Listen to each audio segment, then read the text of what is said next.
1,08,70,000 പിഞ്ചോമൻ മക്കളാണ് എവിടെ? ഏഷ്യയിലും ആഫ്രിക്കയിലും. എവിടെയല്ല?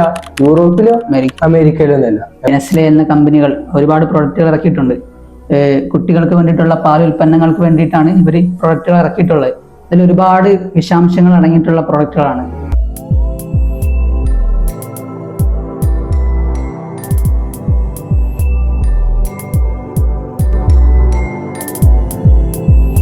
ഏറ്റവും ഉന്നതമായ നിലവാരമുള്ള ശുദ്ധിയുള്ള നല്ല ഭക്ഷ്യവസ്തുക്കളാണ് നാം ഈ ആധുനിക മനുഷ്യർ കഴിക്കുന്നത് എന്നാണല്ലോ നാം എല്ലാവരും വിശ്വസിക്കുന്നത്. എന്തുകൊണ്ടാണ്? അതായത് ഇപ്പം ഈ ആധുനിക കാലഘട്ടത്തിൽ ഓരോ പ്രൊഡക്റ്റുകളും ഇറങ്ങിക്കൊണ്ടിരിക്കുകയാണ്. ഇപ്പം നമ്മൾ ഒരു ഉദാഹരണത്തിന് പറയുകയാണെങ്കിൽ ചെറിയ കുട്ടികൾക്ക്, നവജാത ശിശുക്കൾക്ക് വേണ്ടിയിട്ട് ഒരുപാട് പ്രൊഡക്റ്റുകൾ ഇറങ്ങിയിട്ടുണ്ട്. അമേരിക്കയിലും യൂറോപ്പിലും പല രാജ്യങ്ങളിൽ നെസ്ലെ എന്ന കമ്പനികൾ ഒരുപാട് പ്രൊഡക്റ്റുകൾ ഇറക്കിയിട്ടുണ്ട്. കുട്ടികൾക്ക് വേണ്ടിയിട്ടുള്ള പാൽ ഉൽപ്പന്നങ്ങൾക്ക് വേണ്ടിയിട്ടാണ് ഇവർ പ്രൊഡക്റ്റുകൾ ഇറക്കിയിട്ടുള്ളത്. ഇതിൽ ഒരുപാട് വിഷാംശങ്ങൾ അടങ്ങിയിട്ടുള്ള പ്രൊഡക്റ്റുകളാണ്.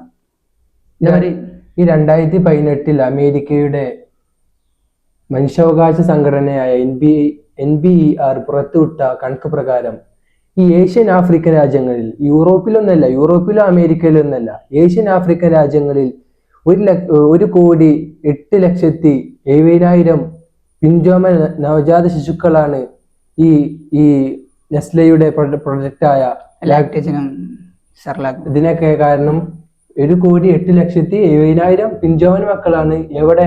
ഏഷ്യയിലും ആഫ്രിക്കയിലും. എവിടെയല്ല? യൂറോപ്പിലോ അമേരിക്കയിലോ എന്നല്ല. എവിടെ? നമ്മളെ ഏഷ്യയിലും ആഫ്രിക്കയിലും. അതായത് ഈ അമേരിക്കയിലും യൂറോപ്പിലും പോലത്തെ രാജ്യങ്ങളിൽ ഈ ലാക്ടജൻ പോലത്തെ ഒരു കമ്പനിയാണ് സിമിലാക്ക് അമേരിക്കയിലും യൂറോപ്പിലും ഉപയോഗിച്ചിട്ട് ഏകദേശം ഒരുപാട് കുട്ടികൾ മരിച്ചു പോവുകയും അവരുടെ ബ്രെയിൻ ഡാമേജ് ആവുകയും ചെയ്തു. എന്നിട്ട് അമേരിക്കയിലും യൂറോപ്പിലും നിരന്തരം പരിശോധന നടക്കുന്ന രാജ്യങ്ങളാണ് അമേരിക്കയും യൂറോപ്പിലും.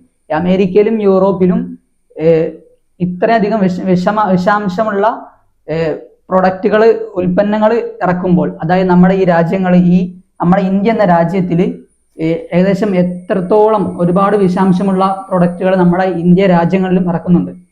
ഏകദേശം ആ യൂറോപ്പിലും അമേരിക്കയിലും $500 ഏകദേശം 43,000 കോടിയിലധികമാണ് ഇവർക്ക് പിഴയായി ലഭിച്ചത്. എന്നിട്ട് പോലും ഇവര് വിഷാംശങ്ങളുള്ള വസ്തുക്കൾ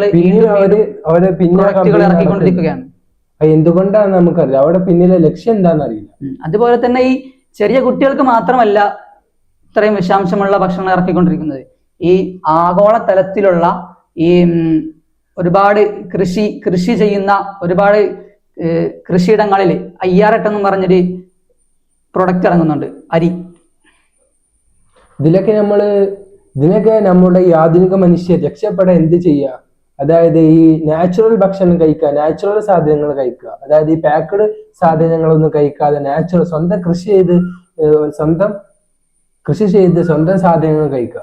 ഇപ്പോഴത്തെ കാലത്ത് ഇപ്പൊ ഒരു പണ്ടത്തെ കാലത്തൊക്കെ ആണെങ്കിൽ വളമിടാൻ വേണ്ടിയിട്ട് പശുവിന്റെ ചാണകം, അങ്ങനെ ഒരുപാട് നാച്ചുറൽ ആയിട്ട് സാധനങ്ങളൊക്കെ യൂസ് ചെയ്യാം. പക്ഷെ ഈ കാലഘട്ടത്തില് ഒരുപാട് പാക്കറ്റ് ഐറ്റംസുകൾ നമ്മൾ വാങ്ങിച്ചിട്ട് അതിൽ തന്നെ ഒരുപാട് കെമിക്കൽ ഉണ്ടാവും. ഇപ്പോഴത്തെ കാലഘട്ടത്തിൽ ഒരു ഭക്ഷണ വസ്തുക്കളും അല്ല നാച്ചുറലുള്ള സാധനങ്ങളല്ല, ഒരുപാട് കെമിക്കൽ യൂസ് ചെയ്തിട്ടുള്ള സാധനങ്ങളാണ് പ്രൊഡക്റ്റ് പുറത്തിറങ്ങുന്നത്. ഈ കെമിക്കൽ ഉപയോഗിച്ചാൽ ആരോഗ്യം നശിക്കും, തീർച്ചയായും നശിച്ചു പോകും. ഈ കെമിക്കൽ ഉപയോഗിച്ചാൽ ആരോഗ്യം നശിച്ചു പോകും. ഈ ആയുസ് പടച്ചോൻ തരുന്നവനാണെങ്കിലും ഈ ആരോഗ്യം പടച്ചോൻ തരുന്നവനാണെങ്കിലും ആരോഗ്യവും മനുഷ്യനുമായിട്ട് വലിയ ബന്ധമുണ്ട്. ഈ ആരോഗ്യം സല്ലല്ലാഹു ആഫിയ, നിങ്ങൾ എപ്പോഴും ആരോഗ്യം യാചിക്കണമെന്നാണ് പുണ്യ റസൂൽ സല്ലല്ലാഹു അലൈഹി വസല്ലം. പിന്നെ വേറൊരു കാര്യം പറയുന്നുണ്ട്, ഈ പണത്തിനേക്കാളും വലുത് ആരോഗ്യമാണ്. അസ്സിഹതു ഖൈറു മിനൽ ഇനാബ്, സമ്പത്തിനേക്കാൾ വലുത് ആരോഗ്യമാണ്. മുഹമ്മദ് മുസ്തഫ. ഇവിടെ കുറെ ഹദീസുകളുണ്ട് ഈ ആരോഗ്യമായി ബന്ധപ്പെട്ട്, നിരവധി നൂറുകണക്കിന് ഹദീസുകളുണ്ട്. അങ്ങനെ റസൂലുള്ളാഹി സ്വല്ലല്ലാഹു അലൈഹി വസല്ലം തങ്ങളുടെ കാലഘട്ടത്തില് ആർക്കും അങ്ങനെ ഒരുപാട് രോഗങ്ങൾ ഉണ്ടായിട്ടില്ല. എന്താണെന്ന് വെച്ചാല് അവര് ഭക്ഷണങ്ങൾ കുറവായിരുന്നു. ഇന്നത്തെ പോലത്തെ ഭക്ഷണം അന്നില്ല. അതുകൊണ്ട് ഡോക്ടർമാരും ഇല്ല, ആർക്കും അങ്ങനെ രോഗങ്ങളും ഇല്ല.